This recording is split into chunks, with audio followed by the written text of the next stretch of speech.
Shefsky here. Welcome to Fantasy House. Every week, a different special guest takes us on an imaginary adventure through their fantasy house. I love it because it's adults getting imaginative, taking that reading rainbow spirit, that Mr. Rogers make-believe spirit, and kind of combining it with our adult habitatual needs. Every beaver needs a dam. Every human being. We need houses. We need places to live, and we need it in our imagination too. So we take that HGTV feeling that we get, and then we kind of add a little bit of that Rick and Morty Adventure Time weirdness, cartoony creativity to it.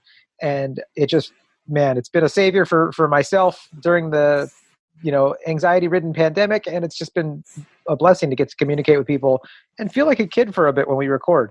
So I hope you're excited to listen to the world's only NSFW real estate podcast. Every episode is brought to you by me, Jon Shefsky. I'm your local Southern California real estate agent. Even if you're not thinking about doing real estate right now, I'm the guy that you should tell your cousin when your cousin's like, "Hey, Marcy and I are thinking about selling our house and moving to Fontana so we could get a bigger yard." And you go, oh, you got to call my buddy Shefsky. He'll take care of that. But we're not going to do it now because there's a pandemic. We'll just call him now, and you guys can talk about, the post-pandemic market, what you guys are going to do. Come up with a plan. Did you like that little act out I did, guys? That was me saying, hey, if you want to talk real estate, buying, selling, or multifamily apartment investing, any of the fun stuff, hit me up. It's free. It doesn't cost you a penny. We'll chat. Buyer's consultations, been doing them a bunch. They've actually been really fun during the pandemic because I'm a hugger. I want to hug people and be at lunch with them and be like, "What's up, buddy?" and just be around them, but you can't. So we do it on Zoom, and it's really fun.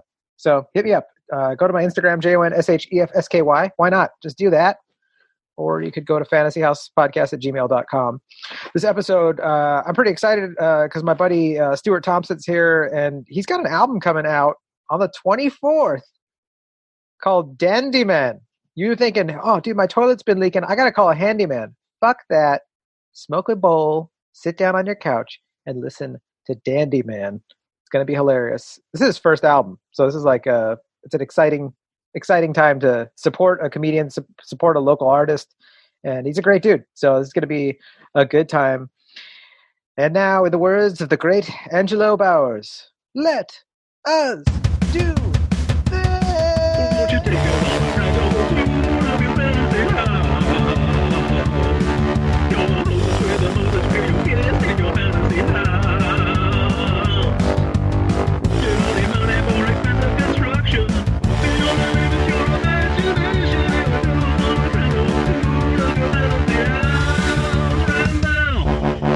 dude.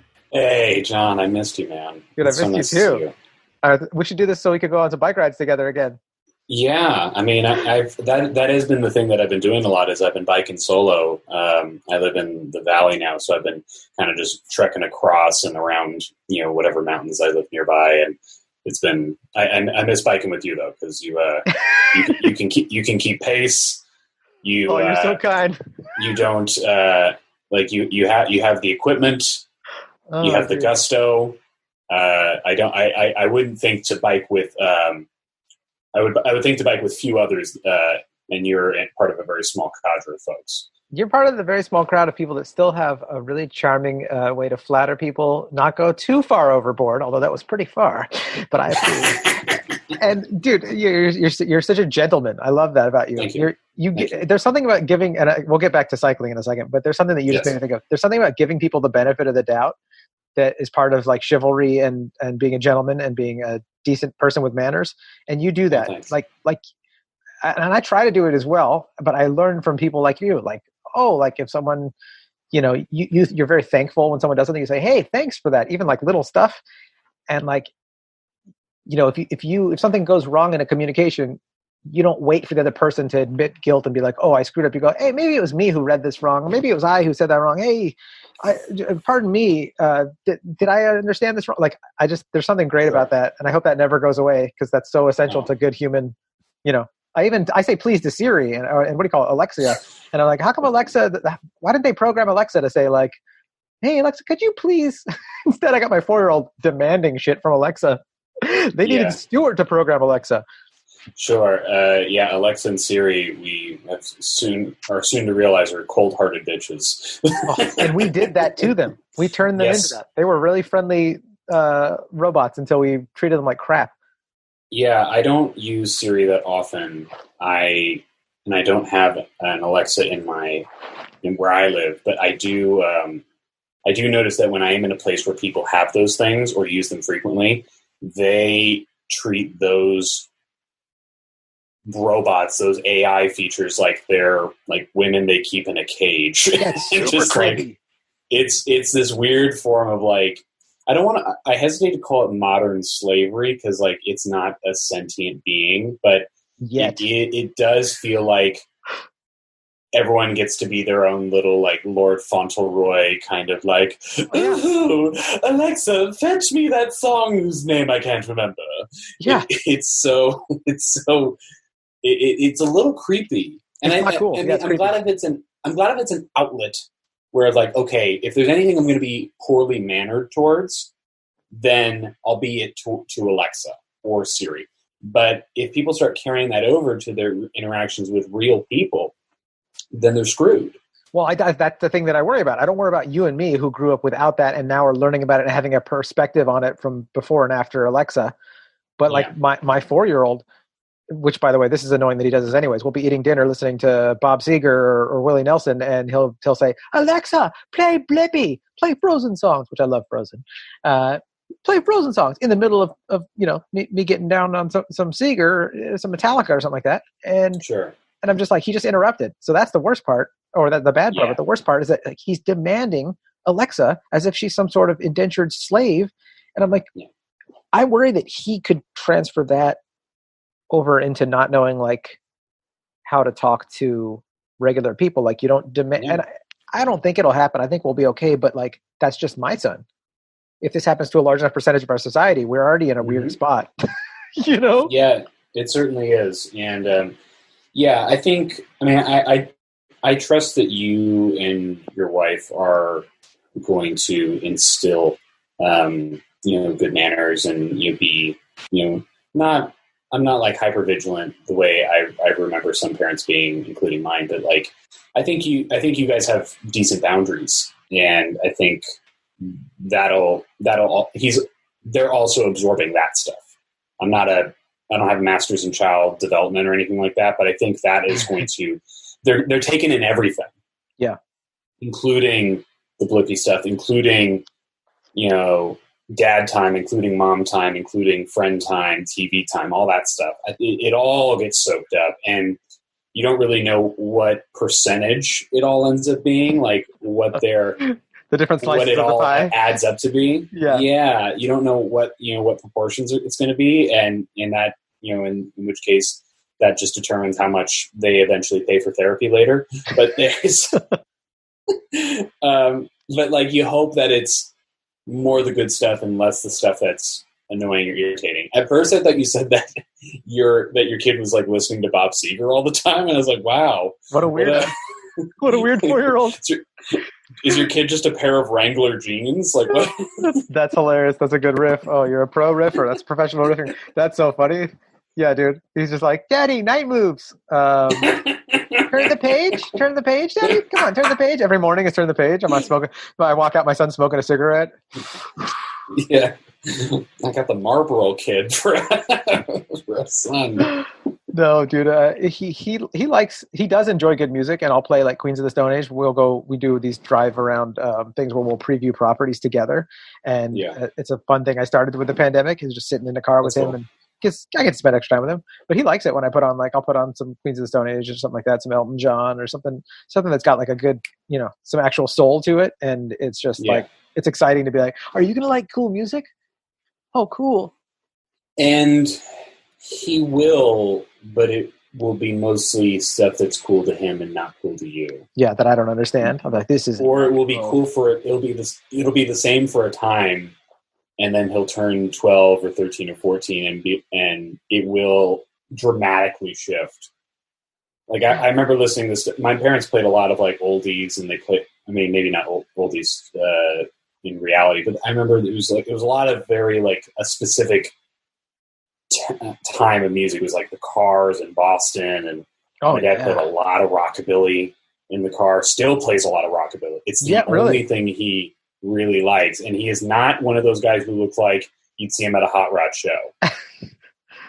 my dad looks like a regular ass Oh yeah, dude, but he just loves rockabilly. And that's so funny. I'm more tolerant of it now, but there was a time where I'm like, all of these songs are the same song reprinted a trillion times. You know, how many times do I need to hear "She's a really rockin' gal"? I feel like that about a lot of music, dude. I love country music, and there's so much country that is just like, this is the same notes, beats, and everything about it is the same. However, there's just like this little thing that's different with this one, chick's got this one voice that sings with Drive-By Truckers, and she's just got this little thing. Like, it's the same thing. I mean, Dolly Parton already sang the song like this, but then I'm like, but this is its own thing. Or you ever listen to Sturgill Simpson? Yeah, Sturgill's great. I mean, it's like listening to Waylon Jennings, but then like with like a guy who's been eating a bunch of mushrooms. You're just like, this is crazy. Yeah. And I can't stop listening. That live, when they were on Saturday Night Live, I think that's the best, and I loved SNL for a long time. That's probably one of the best second songs. That's because they always do one that's like right before Weekend Update, and then they always do one later in the show that most people don't watch because they fall asleep. Yeah. And the second song is usually like a throwaway or something like the artist really wanted to do. That's like it's a real vanity thing, and it's like, ugh, I don't want to watch any of this. Yeah. But with Sturgill, they treated it like they were playing a regular show. Yeah. And they tore the house down. And Sturgill, at the end, he just takes his guitar and just he throws it to the ground. So rad. and I'm watching it on like YouTube, and I'm just like, yeah! Oh, same here. Dude, that energy of like, that Cobain style smash the guitar stuff, but then with with his lyrics and his I love Sturgill. But I heard them because my buddy Roy sent me a link to Future Islands when they were on Letterman, which was like, have you ever heard of Future Islands? I feel like I have, but I don't know their stuff. They have like I want to say it's like a Bowie-esque, like some Bowie Velvet Underground-y, and I'm probably doing a really not justice, but it's just got this electric synthiness, but it's a band, and they're just, it's just beautiful music. It's freaking rad. It's like really, really unique, but really unique, but I think palatable to anybody. And so anyways, my buddy Roy sent me the link. It's like, check these guys out. This is a few years ago, and I was like super stoked on it. And then YouTube, with their genius way that they go like, oh, you like that? Here's the next thing from David Letterman's live thing. And then Sturgill came up. I think that's how I discovered it, because it was around the same day, same hours. And long story short, man, I was blown away by both of them. They both have become like bands that I just like listen to all the time and love. And Sturgill's just been like nuts because he's grown, and he made a recent album that was super weird and kind of dark and apocalyptic, way before the pandemic, just like dark and scary. And I was just like, man, it was so good. And I don't know, when you see an artist that like is like got soul, especially with how much stuff feels like it doesn't have soul or whatever else, and you're just like, certainly, oh, they're still making music for me, and I'm almost 40 and they're still making music for me. Like, it's just it gives me hope. Anyways, I could rant about that's great. Talk shows are a great way to learn about songs. I learned about a lot of music from watching Conan.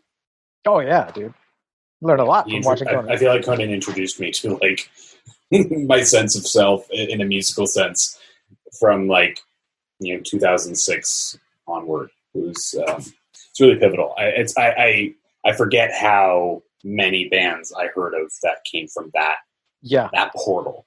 So I'm glad you were able the Conan portal. Yeah, very in the year 2000, a portal in the Conan portal. What have you been listening to mostly nowadays? What have I been listening to? I do listen to a fair number of podcasts. I am really into Portugal the Man. Okay, and I need to. I don't know if you've heard them. They never forget when you hear the name of that band. Yes, it's Portugal period the Man. Yeah, it's such a rap. No period after man, but they. I got to see them live in August of, I want to say 2018 at the Shrine in LA. And it was such a fantastic show. I managed to get to watch them from like the side of the stage because a friend of mine knows them. And I don't know exactly how Show I found off. them. He's in the industry, folks. He works in entertainment. I know a thing or two about a certain person or two, and I can hold that against them. So leverage my way backstage. But it was one of those things where I don't know how I came to like that band, but I love them. And I've been listening to them a lot. I have been listening to a lot of non-lyrical stuff, like stuff without lyrics. There's a lot of like sit-down bands that I like. Did you ever see that Bill Murray movie, Broken Flowers? I have not seen it. My brother has seen it. I don't know why I even mentioned that like that. Like he's going to be, come in here and tell us how you see it. And he's here right now. Yeah, that's right. Ted. And then Bill Murray comes in and does his little thing over my ass. Guess who? I'm like, whoa, this is the best podcast ever. Yeah, we finally get the no one will ever believe you moment. Yeah. No, I haven't seen Broken Flowers, but is this who did the... So this is the band that they had do almost all of the soundtrack for the movie. It's this Ethiopian jazz musician named Mulatu Astatke, and it's called Ethiopics. So that's the name of the genre of the music. Is Ethiopics? That's the name of the album that a lot of the music comes from. But it's Ethiopian jazz essentially. I'll send it to you afterwards. But it has this air of mystery that really complemented the movie, and it's really good driving music. Yeah. The Menahan Street Band is another one that is really good driving music that, doesn't, there's no lyrics. I get caught up in lyrics sometimes. I want to hear all of them. Yeah. And when I see a band or hear a band where I can't hear all the lyrics, I get frustrated. It's like, you clearly wanted to say this. Why can't I understand you? Oh yeah, and then you look it up online. You find out, you go like, I think that whoever translated the lyrics, actually, these lyrics aren't accurate. I know he's not saying that. Yeah, I mean, I've had situations. Yeah, I've had situations where I thought I was hearing the lyrics right, and then I was singing along, and people are like, "No, it's not that at all." The best example is that Lady Gaga song "Paparazzi," where she's saying "Papa Paparazzi." Yeah, I thought she was saying "Baba Black Sheep." Oh yeah, lie. I've made even bigger lyrical like, oh, that's not what. Oh my god. Okay, I've just so many. I mean, one's even as I got older that like friends in a car were like, "Geez." I used to get the Electric Funeral, Black Sabbath. I used to think he was saying "hippie killer," and I thought like. I had this whole thing worked out in my head. It was like, he's saying hippie killer because the way the actual notes, you know how if a drum beat, like if a floor tom hits at the right time when the word said, my brain, if I think a certain thing, it literally like a hallucination, like an audio hallucination. It sound like that word, right? And I thought like there's an episode of Beavis and Butthead where they like, there's like a news anchor and he's like, so and so blah blah blah, the hippie killer is found, and it's like Beavis, like in the Cornholio thing or something like that. I don't know. It's like a weird. It's like just a weird Beavis and Butthead like quick little gag.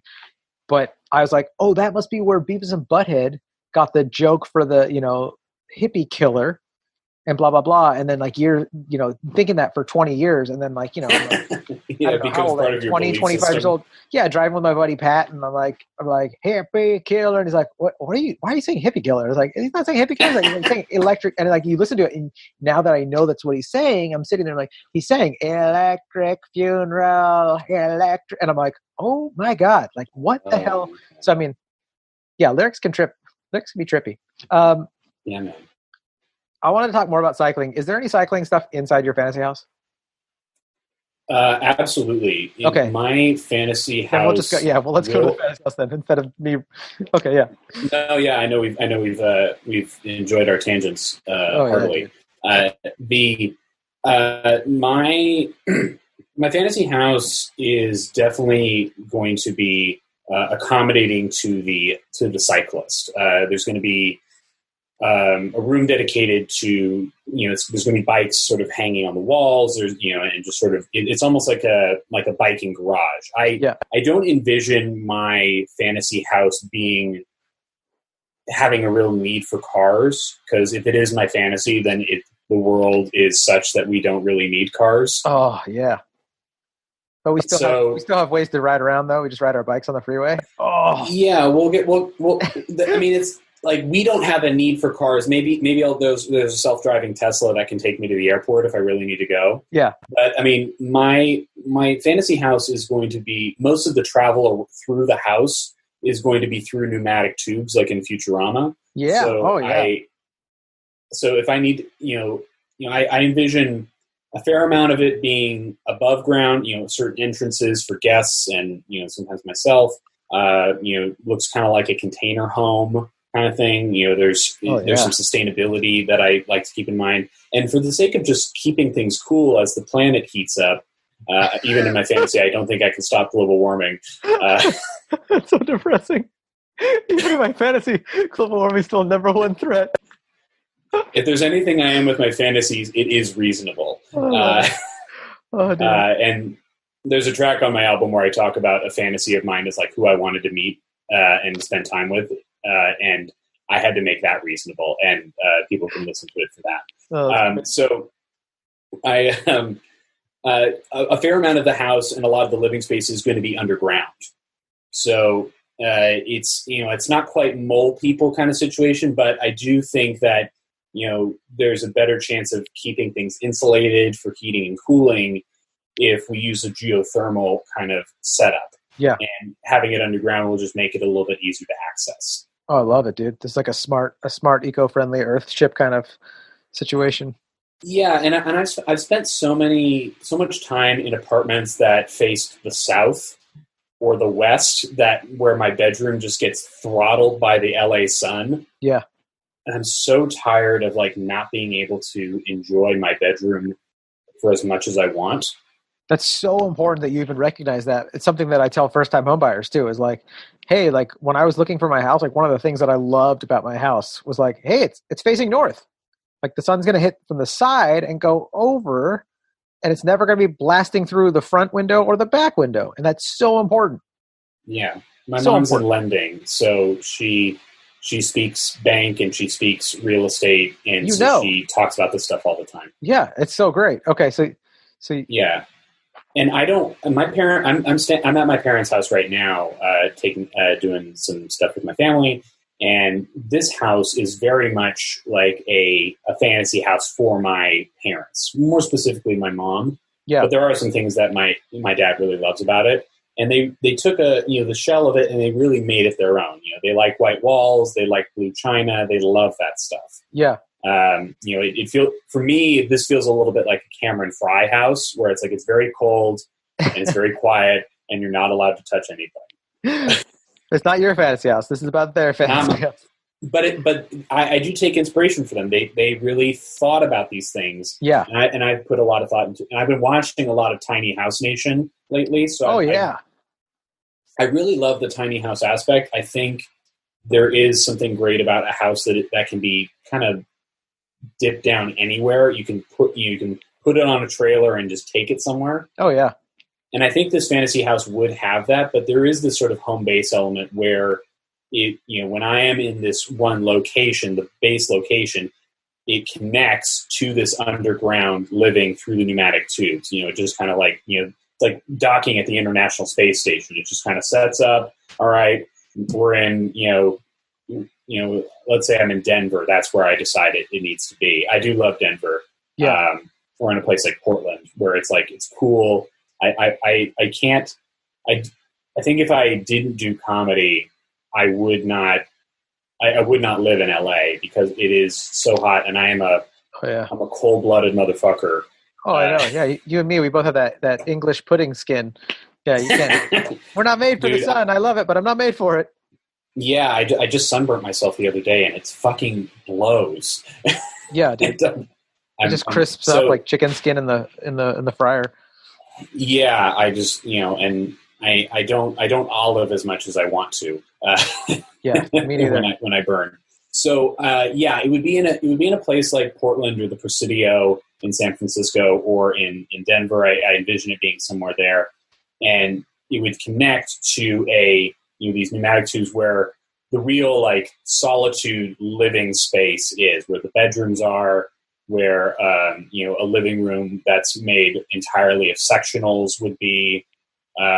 I'm a big guy. I know you're relatively tall yourself. Are you? What are you, 6 like feet? 5'10". You're taller than me. Yeah, I'm like 5'10". Okay, so I'm 6'2", and I'm mostly leg. My hips end right where my nipples start. Yeah. So you pull your pants down for a blowjob, and it's just like right in between your nipples. Yeah, it's like, man, are you an Audi? What's going on here? No, that's my dick. It's really high. I wear size 29, inseam 63. Yeah, yeah, dude. It's not far off, honestly. Speaking of bikes and weird bodies, when I've been fit on my bikes, and listeners, if you don't know what this is, like people that avidly ride bikes, avid bike riders, we get what's called a fitting. And that means that like a specialist goes through and like measures you, because when you're actually riding your bike a lot, you're doing thousands, if not hundreds of thousands of rotations in a certain position. So you want to get everything just perfect on your bike, or you can have overuse injuries very easily. So you get what's called a fitting. Yeah, you can mess things up hard. Yeah, so I've had a really good fitting by this guy, Eric Bowen, down in Solanas Beach, down in San Diego, in one of those beautiful neighborhoods. Solana Beach, yeah. Solana Beach, there it is. Right out of a Revolution Bike Shop. A fucking awesome place, awesome shop, awesome dude. Shout out to Eric Bowen and Revolution Bike Shop. But dude, I remember the first time, like he was the first real fitting that I had, and he like went through it, and I remember him being like looking at all of his notes and being like, so you got kind of a weird body, and he's and I'm like, yeah, I know. And he's like, you have the legs of a really tall person, about 6'3", but your torso is that of someone about the same height that you are. So, and he's like, and I've never forgotten that, because I've always told people, I was like, I got a weird body, I always get injured, stuff's always weird, even on normal things that everybody else says is fine. Weird for me. Oh, really? And so I can relate to you with being like, oh, you got like longer legs for how short you are. And yeah. So yeah, that was a long way for me to go to explain things, but that's how I explain stuff. Yeah, I'm definitely I have very little torso to speak of. I've gotten a fitting too. It's like going to the tailor. Yep. It's the same situation, and I love riding my bike. I would definitely have more of a variety of bikes, because I just have one, and it's a lovely touring bike with a steel frame. And it has wider tires, so I can deal with the fact that California doesn't invest anything in their roads. Yeah. And our infrastructure looks like that Oreo cheesecake crust. The roads are like, oh, we're off-roading everywhere. Yeah, and I've had to do that when I was living near Koreatown, and now that I live in Burbank, I have to deal with these roads. It's a little bit better in the valley, but it's not. You have some good bike lanes too in the valley. So, yeah, there are more bike lanes for sure. I can ride clear across to Winnetka and Canoga Park. I can ride around to La Crescenta with pretty safely. Yep. So I definitely would have a modest. I don't want to have a wealth of gear, because I don't want any of this house to be about waste. I want every square inch to be something that I would totally use. Yeah. Because I don't see excess as a fantasy. I think a lot of people see the MTV Cribs excess of a house as a fantasy, and that I just see that as unused rooms. Yep. Okay.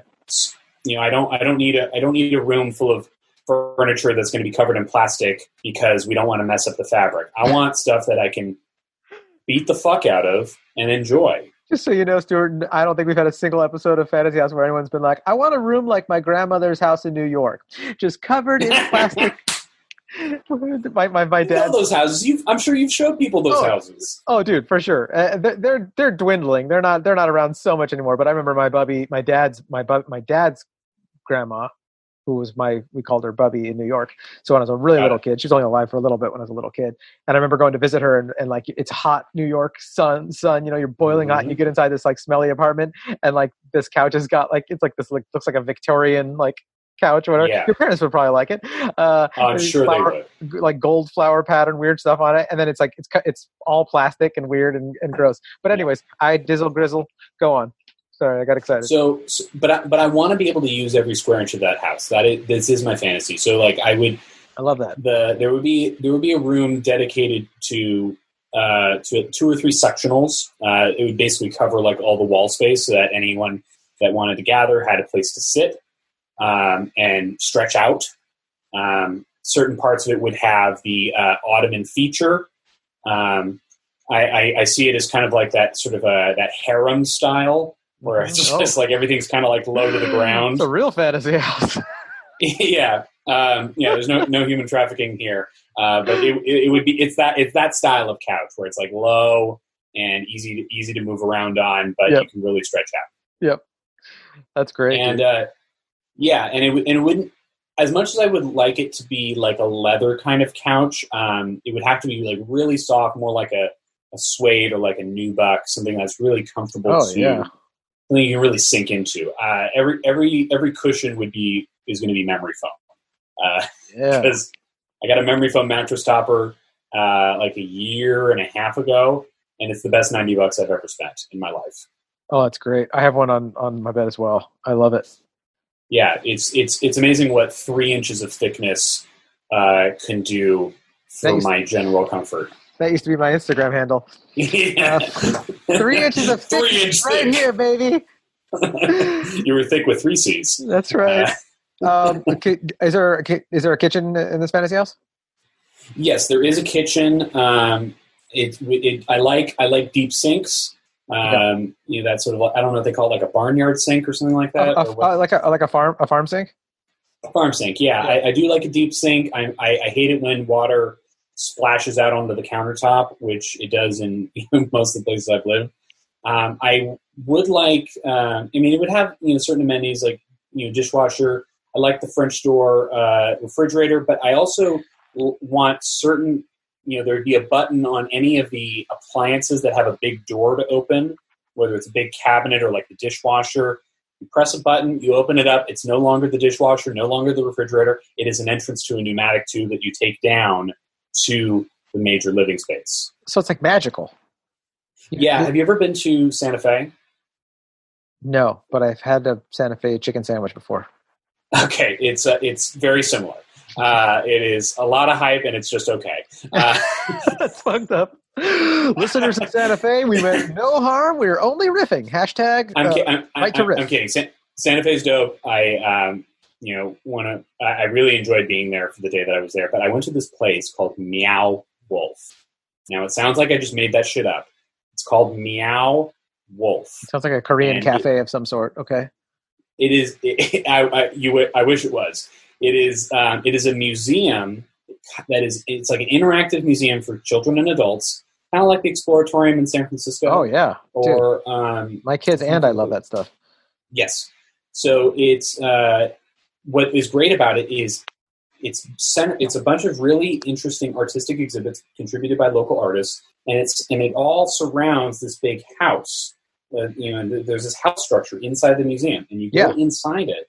And there is a little bit of a murder mystery aspect, and you can pick up things in the house and put them back and put them in other places. They'll reset it, the docents at the museum. And you can solve this mystery if you want to be there all day. If you don't want to solve the murder mystery, that's fine. You can explore parts of the house, and you can open things like the refrigerator, and it is, in fact, a tunnel to go to another part of the museum. I love it. So sometimes you could be in the kitchen, and someone will just open up the refrigerator and hop out. Oh, that's hilarious. So dope. But in your fantasy house, you actually have a real fridge, but if you press the button, it's not a fridge right now. You open it up, going through your door to get to somewhere else in the house. Tons of fun. Very creative way to have like kind of a portal-y kind of aspect to it without having a portal, which is great. I think one of the reasons I like doing comedy is because I have this ability to get away. I'm not trapped in one location most of the time. I can go on the road, assuming that, we're all reasonably healthy, and I can go to other places, other venues. I'm not really, I do work at home, planning stuff and organizing stuff and taking care of other business, but I like that I can go somewhere else to do other business. Yeah. And it's not one set office. Kind of refreshing, right? I'm the same way. I cannot stand the same. It's like bad for your senses, for your smell, for your sight, the sounds. Like if it's just the same stuff over and over again, it's like we were not meant to just be living like that. Yeah, it dulls the senses. It really does. So if I can allow my house to reflect that and offer a change of scenery with the press of a button, it's like let me get some soft cheeses, and some charcuterie out of the fridge. Then I close it, press the button again. Now I can, take a slide down into the sectional room or to the bike room to burn off said cheeses that I've consumed. So if we were doing your episode of Fantasy House and you were giving me a tour, that's what we'd be eating is a charcuterie tray right now? Because I have no problem with that. It would be most of the fridge would be taken up by varying degrees of stinky brie and cured meats. Stinky Brie, I knew her in elementary school. Her parents couldn't afford a bath. Stinky Brie. Oh, Brianna. Yeah, I love a brie that fucks up a room. Just through odor alone. Is there other kinds of cheese for those of us that don't need brie? Someone that wants, actually, there is a brie that I like. It's like a triple cream brie. Yeah, very soft. Doesn't have a very like ammonia smell to it, but it's brie. I'm pretty sure it's triple cream. There's a lot of different businesses that do varying degrees of creaminess, and I do appreciate those. I need them. I'm like, you want me to have brie? Just make sure it's super creamy and nothing like brie. I'll take it. That's this 2020 for you. Yeah. Ask and you shall receive. Oh God. I love a Gouda. That's a nice hard cheese. But I don't like cheese that is unremarkable. I love cheese that has distinct character. Even something like Wensleydale, if you're a Wallace and Gromit fan. I don't know that one. Wensleydale is a creamy cheese, and the cheese itself is pretty mild, but it is usually covered in a thin layer of dried cranberries. Oh, okay. That reminds me of like eating. So I've had that. They put the cranberries on. They'll put that on goat cheese. Yeah. And for holidays, is that something that comes out in the holidays a lot? I feel like my mother-in-law buys that. I don't know if it is how seasonal it is, but it's such a fancy boy name, Wensleydale. It is fun to hear it from like a Wallace and Gromit perspective, because he's just not even Wensleydale. Oh God, I love that voice. that back of the throat British voice. Yeah, garbage, rubbish. You see. I want that one. Well, I like it. Little Britain. I want that one. You sure? There'd be a lot of cheese, a lot of cured meats, a lot of avocado. Oh God, you got all the good fats. Yes, you can keep it. I am. Yeah, that's that is my Instagram handle, the good fat. The good fat. Yeah. That really good fat stuff, dude. Give me some good fats, some good cheese, avocado, some cornichons, maybe some walnuts and some pecans, and sure. Throw it in my mouth, squish it out. You know what I've been addicted to lately? On the side note, is those wisps, the cheese wisps. Oh yeah, they're like crackers, but they're made out of cheese. Out of cheese, and I just throw those in my mouth with some like smoked almonds or some pecans or a combo of those, and it's great snack. Fire, dog, so good. So speaking of food, the above ground part I need to make sure is really clear. It's a container home that kind of is built in a very geometric shape. I imagine it looking something like rather unassuming. That it's meant for function and is meant to be insulating and offer a kind of unassuming picture, so that people. I like having guests, but I like having guests of my choosing. I don't like these McMansions that are drawing people in and unwanted visitors. I value my privacy. Totally. So this is meant to, it feels almost like when I would read Batman, I'd read about the Batcave. I want like less Wayne Manor, more Batcave. Okay. Yeah, I get that. And I feel like that's that's a common want. Is like, I don't need to draw attention. I just want, people should walk by. I like having 4 to 6 containers that kind of come around in a rectangular or hexagonal pattern, and it surrounds a courtyard where I grow a lot of food, so I don't have to go to the grocery store very much. What would you pick right now if we were walking through your food garden? If you're like showing me around and giving me the tour, and like, here, try one of these. Yeah, well, we're in the thick of summertime, so I imagine peaches and plums will be growing and in bloom at this time. My aunt and uncle have their own garden, and they grow a lot of stuff. So I imagine some peppers would be growing at this time, and it would be seasonal. Again, it's about sustainability, and I'd rather, it's like, nature's telling us what it's putting out on the menu. So why not, why fight that? But there would definitely be an avocado tree. There would definitely be a lemon tree. My girlfriend loves citrus. I like, what better way to like give a daily gift to her than to, provide some citrus. Ideally this lemon tree would also grow limes, because, she's a citrusy lady till the end. But gotta have that. I would also, what's that? You gotta have that. You gotta have some citrus, because then you can take shots. You can make lemonade. You can do anything you need there. Flavor all your meats. Certainly. So. Yeah, garnishes everything. But I think downstairs in the basement or in the through the pneumatic tubes, there would also be a small room dedicated to the hydroponics, to growing weed that would be specifically made into edibles. I don't like smoking weed, but I do love edibles. And if I have the ability to curate my own, with the strengths that I care about, then that would be fantastic. Okay, so let's wrap up this episode with you giving me an edible that you made. What would it be? What kind of herb would it be? And what would the edible form be in? And make it light for me, because I can't handle large amounts of these drugs. Sure, we'll keep it emphasized more on it would be a THC CBD ratio that's more in the range of like 10-15% THC and more along the lines of like 40 to 50% CBD. Oh, that's great. Yeah. Okay. Yeah. What would it be in? What form? It would be in the form of a gummy. I'd basically give you like a little tin of looks like multivitamin gummies. Yeah. Yeah. Homemade gummies. Oh, great. Yeah. So you can throw it in your car, just as like, right next to your Altoids. It's oh, it's great.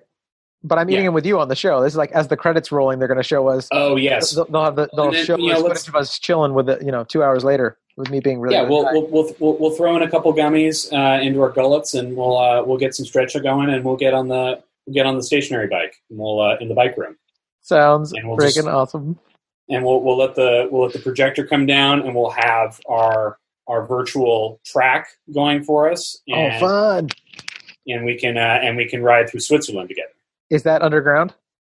Yes, this is in the bike room, and the sectionals and the hydroponics are in the underground room. Some basic stuff like the kitchen and certain guest rooms might be upstairs, but the bedroom and all the other stuff is going to be like what you'd imagine of a container home on that upstairs, of just a standard container home. Mm-hmm. It's up there. But when we're doing anything extra, like that's great. I could just see the credits rolling from our episode of you and me stoned on these on Peloton bikes, racing digitally or whatever. Yeah, we can do our own Tour de France. Oh, that's great. Tour de France. That's what I always want to be on. Tour de France. That's the life.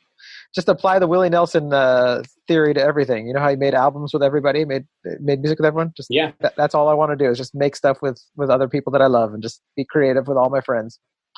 Thank you for having me. I appreciate that. Dude. Oh, thank you for coming by. Dude, that was awesome. # blessed guest. Oh, where can people... thanks, man. Where do you want people to find your album? What's your favorite? What's the best place for them to find Dandy Man? So when does this drop? I will put it out before. Dandy Man comes out on the 24th? Yes. Let me look at my calendar. Would you prefer that I put it out on Tuesday the 21st? Would that be good for you? Does that give it yeah, sure. So yeah, if you put it out then, if you're hearing this on the 21st, or should it come out after it comes out? What's the best way to do this? Well, here's what I'm thinking. If you're able to put it out on the 21st, this would allow people a chance to pre-order it on Apple Music. Oh, okay, awesome.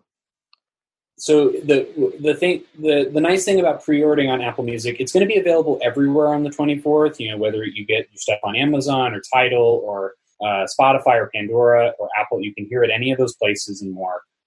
Basically wherever you could hear an album and download it and buy it, you can get it there.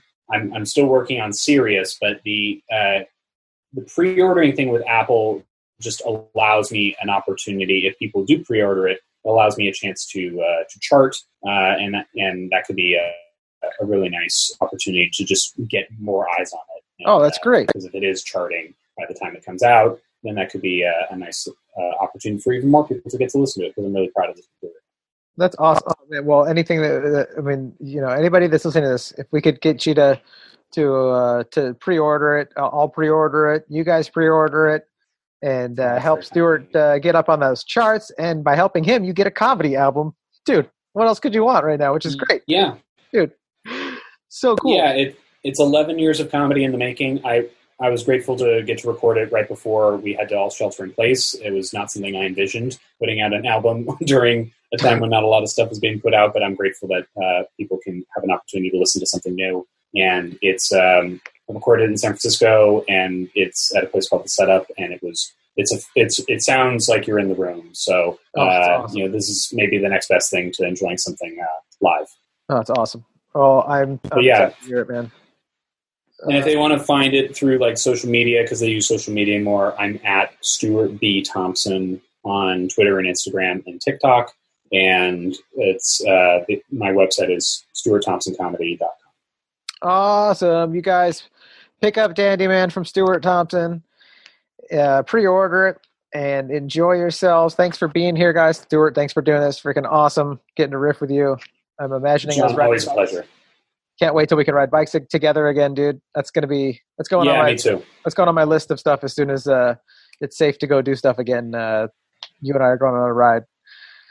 Guys. Yeah, I'll meet you halfway. We'll ride around the Orange County and the Inland Empire together. That'll be fantastic. I need to go for a beach ride. I haven't been on a beach ride in forever now since this thing started. Oh, for sure, yeah. I'm blessed to live by wonderful hills and areas with a lot of greenery and trails that are pretty empty, but I definitely miss riding up and down, getting that saltwater breeze on me. So we got to do that. Guys, thank you so much for tuning in. Please go pre-order Stuart's album on Apple Music and support him. Get it. He's a great dude, great comedian. It'll be worth your time doing that kind of thing. So get Dandy Man. And if you aren't subscribed, hit the subscribe button for Fantasy House. And, guys, this is the review world. Everybody's reviewing stuff. When someone checks out Fantasy House, they look at it to see like, hey, what do the reviews say? It means so much to me. It really means the world to me when people go and they actually write a thoughtful review for Fantasy House. So if you could just take a few seconds, hit the share button, subscribe, do all that stuff, but give us a review. Give us a thoughtful review. Be creative. It's a chance for you to be silly. You might say something silly. My buddy Roy left me a review, and it was really silly and ridiculous, and it made me laugh, and I know he had fun writing it. So be a comedy writer. Write a review. Be silly, have fun, be safe out there, guys. Keep up all the good stuff, and love you guys. Be silly, have fun.